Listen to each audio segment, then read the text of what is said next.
ಆರೋಗ್ಯ ಮತ್ತು ಕುಟುಂಬ ಕಲ್ಯಾಣ ಇಲಾಖೆ ಹಾಗೂ ಆಯುಷ್ಮಾನ್ ಭಾರತ್ ಆರೋಗ್ಯ ಕರ್ನಾಟಕ ಯೋಜನೆಯಡಿ 3 ವರ್ಷಗಳ ಯಶಸ್ವಿ ಅನುಷ್ಠಾನದ ಆಚರಣೆ ಅಂಗವಾಗಿ ಆರೋಗ್ಯ ಮಂಥನ ಆಯುಷ್ಮಾನ್ ಭಾರತ್ ಕಾರ್ಯಕ್ರಮದಡಿ ಆಯುಷ್ಮಾನ್ ದಿವಸ್ ಅನ್ನು ಪುತ್ತೂರಿನ ಸರ್ಕಾರಿ ಆಸ್ಪತ್ರೆಯಲ್ಲಿ ಆಚರಿಸಲಾಯಿತು। ಆಸ್ಪತ್ರೆಯ ಡಾಕ್ಟರ್ ಜಯದೀಪ್ ಕಾರ್ಯಕ್ರಮದ ಕುರಿತು ಮಾತನಾಡಿ, ಪ್ರಧಾನಮಂತ್ರಿ ಮೋದಿ ಅವರು 3 ವರ್ಷಗಳ ಹಿಂದೆ ಆಯುಷ್ಮಾನ್ ಯೋಜನೆಯನ್ನ ಜಾರಿಗೊಳಿಸಿದ್ದು, ಬಿಪಿಎಲ್ ಮತ್ತು ಎಪಿಎಲ್ ಕಾರ್ಡುದಾರರಿಗೆ ಬಹುತೇಕ ಚಿಕಿತ್ಸೆಗಳಿಗೆ ಧನ ಸಹಾಯ ನೀಡುವ ನಿಟ್ಟಿನಲ್ಲಿ ಆಯುಷ್ಮಾನ್ ಅನ್ನು ಜಾರಿಗೊಳಿಸಲಾಗಿದೆ। ಎಲ್ಲೆಡೆಯೂ ಆರೋಗ್ಯ, ಎಲ್ಲರಿಗೂ ಆರೋಗ್ಯ ಎಂಬ ಧ್ಯೇಯವಾಕ್ಯದೊಂದಿಗೆ ಅದನ್ನು ಆರಂಭಗೊಳಿಸಲಾಗಿದೆ। ಈ ಯೋಜನೆಯಲ್ಲಿ ಸರ್ಕಾರಿ ಮತ್ತು ಖಾಸಗಿ ಆಸ್ಪತ್ರೆಗಳಲ್ಲೂ ಚಿಕಿತ್ಸೆ ಲಭ್ಯವಿದೆ। ಬಿಪಿಎಲ್ದಾರರಿಗೆ ಸಂಪೂರ್ಣ ಉಚಿತ ಹಾಗೂ ಎಪಿಎಲ್ದಾರರಿಗೆ 30% ಧನ ಸಹಾಯ ನೀಡಲಾಗುತ್ತದೆ ಎಂದು ಹೇಳಿದರು।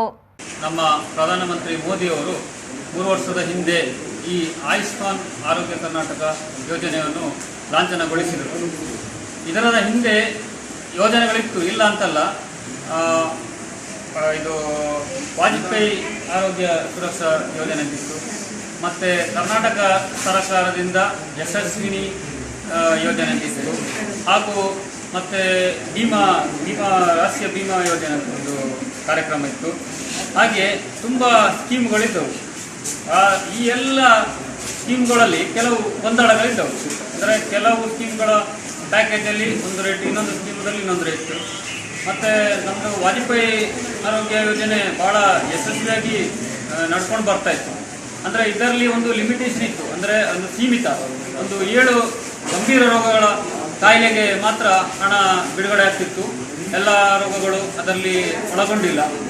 ಆದ ಕಾರಣ ನಮ್ಮ ರಾಜ್ಯ ಸರ್ಕಾರ ಕೂಡ ಒಂದು ಎಲ್ಲ ಬಿಪಿಎಲ್ ಮತ್ತು ಎಪಿಎಲ್ ಕಾರ್ಡುದಾರರಿಗೆ ಎಲ್ಲ ರೋಗಗಳಿಗೂ ಕೂಡ ಒಂದು ಹಣ ಸಿಕ್ಕಿ ಅವರು ಈ ಯೋಜನೆಯನ್ನು ಫಲಾನುಭವಿಗಳಿಗೆ ಒಳಗೊಳ್ಳಬೇಕು। ಸರ್ಕಾರಿ ಆಸ್ಪತ್ರೆಯ ಆಡಳಿತ ವೈದ್ಯಾಧಿಕಾರಿ ಡಾಕ್ಟರ್ ಆಶಾ ಪುತ್ತೂರಾಯಪ್ಪ ಮಾತನಾಡಿ, ಆಯುಷ್ಮಾನ್ ಯೋಜನೆಯಿಂದ ಆಸ್ಪತ್ರೆ ಸಾಕಷ್ಟು ಅಭಿವೃದ್ಧಿಗೊಂಡಿದೆ। ಆಸ್ಪತ್ರೆಗೆ ದಿನನಿತ್ಯ ಬೇಕಾದ ಔಷಧಿ ಕ್ರೋಢೀಕರಣವಾಗಲಿ, ಇನ್ನಿತರ ಉತ್ತಮ ಸೇವೆ ನಿಭಾಯಿಸಲು ಸಾಧ್ಯವಾಗಿದೆ ಎಂದು ಹೇಳಿದರು। ಈ ಆಯುಷ್ಮಾನ್ ದಿವಸ್ ನಾವು ಯಾಕೆ ಆಚರಿಸ್ತಾ ಇದ್ದೇವೆ ಅಂತ ಈಗ ನಮ್ಮ ಡಾಕ್ಟರ್ ಜಯದೀಪ್ ಸರ್ ಅವರು ಹೇಳಿದರು। ನಾವು ಈ ಆಯುಷ್ಮಾನ್ ಭಾರತ್ ಯೋಜನೆ ಬಂದ ಮೇಲೆ ಆಸ್ಪತ್ರೆಯಲ್ಲಿ ಆದ ಎಲ್ಲ ಬೆಳವಣಿಗೆಗಳನ್ನು ನೋಡ್ತಾ ಇದ್ದೇವೆ। ಒಂದು ಮುಖ್ಯ ಬೆಳವಣಿಗೆ ಅಂದರೆ, ಮೊದಲು ರೋಗಿಗಳು ಬಂದಾಗ ನಮಗೆ ಆರ್ಥೋಪೆಡಿಕ್ ಆ ಸರ್ಜರಿಗಳಲ್ಲೆಲ್ಲ ಇಂಪ್ಲಾಂಟ್ ಕೊರತೆ ಉಂಟು, ವೆನ್ಲಾಕಿಗೆ ಹೋಗಿ, ಅಲ್ಲಿ ಹೋಗಿ, ಇಲ್ಲಿ ಹೋಗಿ ಅಂತ ಹೇಳಬೇಕಾದ ಪರಿಸ್ಥಿತಿ ಇತ್ತು। ಆದರೆ ಈಗ ಹೇಗೆ ಅಂದರೆ, ಈ ಆಯುಷ್ಮಾನ್ ಭಾರತ್ ಬಂದ ಮೇಲೆ ನಮಗೆ ಚಿಕಿತ್ಸೆಗೆ ಬೇಕಾದಂತಹ ಎಲ್ಲ ಒಂದು ಆ ರೋಗಿಗೆ ಏನೆಲ್ಲ ಇಂಪ್ಲಾಂಟ್ಸ್ ಬೇಕು ಅಥವಾ ಯಾವುದೇ ಒಂದು ರೀತಿಯ ಮೆಡಿಸಿನ್ ಬೇಕು ಅಂದರೂ ನಾವು ಅದನ್ನು ಒಂದು ಪರ್ಚೇಸ್ ಮಾಡಿ ಅವರಿಗೆ ಕೊಡುವಂತಹ ಒಂದು ಪರಿಸ್ಥಿತಿಯಲ್ಲಿ, ಅಂದರೆ ಒಳ್ಳೆಯ ಒಂದು ಇದು ಆಗಿದೆ। ಈ ಯೋಜನೆಯಿಂದಾಗಿ ಆದಂತಹ ಒಂದು ಇನ್ನೊಂದು ಮುಖ್ಯ ಉಪಯೋಗ ಅಂದರೆ ಆಸ್ಪತ್ರೆಯ ಅಭಿವೃದ್ಧಿ। ಈ ಯೋಜನೆಯಲ್ಲಿ ಬಂದಂತಹ ಹಣ ಅಂದರೆ ಅಮೌಂಟ್ ನಮ್ಮ ಆಸ್ಪತ್ರೆಯ ಯೂಸರ್ಸ್ ಫಂಡಿಗೆ ಬರ್ತದೆ। ಇದರಿಂದಾಗಿ ನಮಗೆ ಆಸ್ಪತ್ರೆಗೆ ದಿನನಿತ್ಯಕ್ಕೆ ಬೇಕಾದಂತಹ ಯಾವುದೇ ಔಷಧಿ ಇರಲಿ, ಯಾವುದೇ ಒಂದು ಅವಶ್ಯಕತೆ ಇರಲಿ, ನಾವು ಉತ್ತಮ ರೀತಿಯಲ್ಲಿ ಅದನ್ನು ನಿರ್ವಹಿಸಲಿಕ್ಕೆ ಆಗ್ತಾ ಇದೆ। ಹಾಗೆ ಈ ಆಯುಷ್ಮಾನ್ ಕಾರ್ಡ್ ಹೊಂದಿದಂತಹ ಬಿಪಿಎಲ್ ಕುಟುಂಬದವರಿಗೆ ಈಗ ಯಾವುದೇ ರೀತಿಯ ತೊಂದರೆ ಇಲ್ಲ, ಅವರು ಹೆಚ್ಚಿನ ಚಿಕಿತ್ಸೆಗಳಿಗೂ ಫ್ರೀಯಾಗಿ ಆಗ್ತಾ ಉಂಟು। ಗೌರ್ಮೆಂಟಲ್ಲೇ ಆಗಲಿ ಅಥವಾ ಈವನ್ ಪ್ರೈವೇಟ್ ಹಾಸ್ಪಿಟಲ್ಸಲ್ಲೇ ಆಗಲಿ ಫ್ರೀಯಾಗಿಯೇ ಆಗ್ತಾ ಉಂಟು।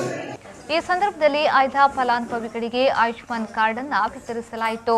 ವೇದಿಕೆಯಲ್ಲಿ doctor Archana Kaveri, doctor Ajay, doctor Smitha Rani, doctor Radhika, doctor Suraj, doctor Madhuraj, ಆಸ್ಪತ್ರೆಯ ಸಿಬ್ಬಂದಿ, ಆರೋಗ್ಯ ಮಿತ್ರ ಹರೀಶ್ ಪೂಜಾರಿ, ಸಿಬ್ಬಂದಿ ಎಫ್ಜಿಎಂ ಗೌಡ ಮೊದಲಾದವರು ಉಪಸ್ಥಿತರಿದ್ದರು।